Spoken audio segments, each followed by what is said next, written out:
Hey everybody, welcome back. It's Nate Bailey, and today we're going to talk about retroreflective vests, or what is commonly known as safety vests. So first, I'm going to give you the bad news. For all of you out there, and I saw this weekend, there was a flagger out where there's some construction going on nearby my house.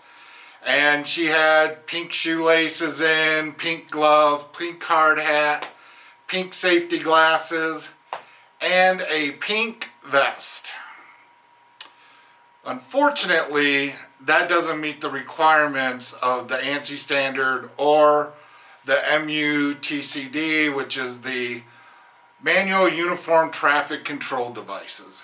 So, what she was actually wearing, what's called an enhanced visibility vest, which doesn't meet the standards, but will make you noticeable. So when you go to buy your vest, a couple things to keep in mind. Number one is orange or fluorescent yellow or red. Not fluorescent red, but red. Those are the three colors that are approved in the standard.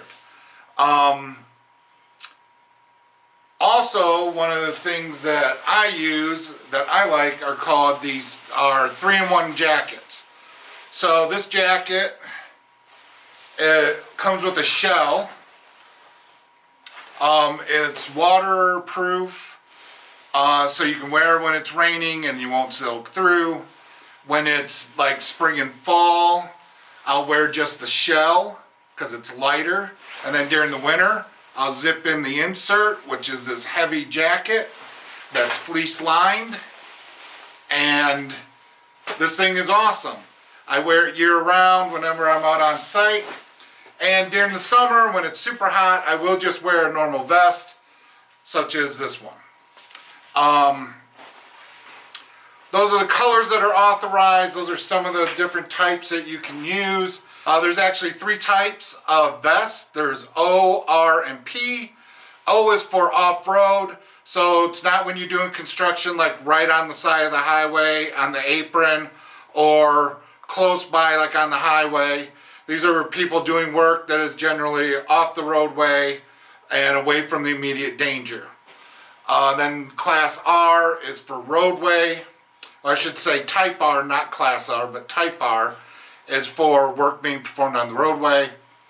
And then there's Class P, which covers fire, police, and EMS. You'll notice that they will also have a little bit of a different color scheme, where they might have blue and orange, but the standard kind of goes into all that and what designs that they are approved to use. But for most people that are working out around vehicles or heavy equipment, this is what we end up using on our job sites. There are 4 classes of vests, or I should say there's 4 classes for high visibility. There's Class 1, Class 2, Class 3, and then there's a Class E.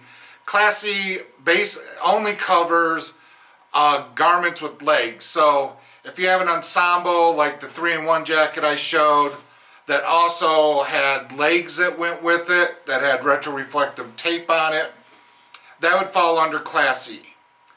Class 1 is the lowest class. It's for when you're working around equipment or vehicles that are traveling less than 25 miles an hour.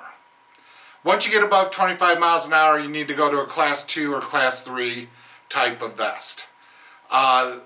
The big differences between the different classes is how much retroreflective tape.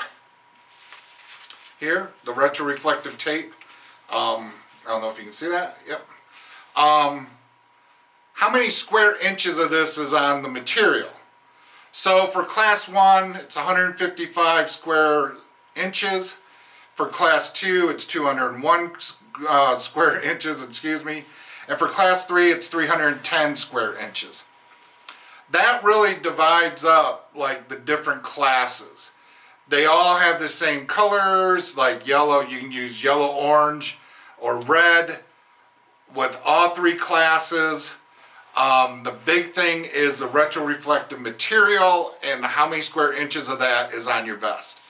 Also, for Class 1 and Class 2, you need to be able to be seen from at least 1,000 feet when it's dark out. So if a vehicle is coming down the road, this should reflect when they're at least 1,000 feet away from you. Class 3, it's 1,250. Also, the other difference is the width. So for Class 1 vests, it's only 1 inch wide, but for Class 2 and Class 3 vests, it's 2 inches wide. Mainly because, as you would probably assume, more square inches, you got to get it a little wider because the size of the vest isn't getting any larger than what you already are having. So you got to make it a little wider, covers more square inches, gives you more protection and more likely to be seen.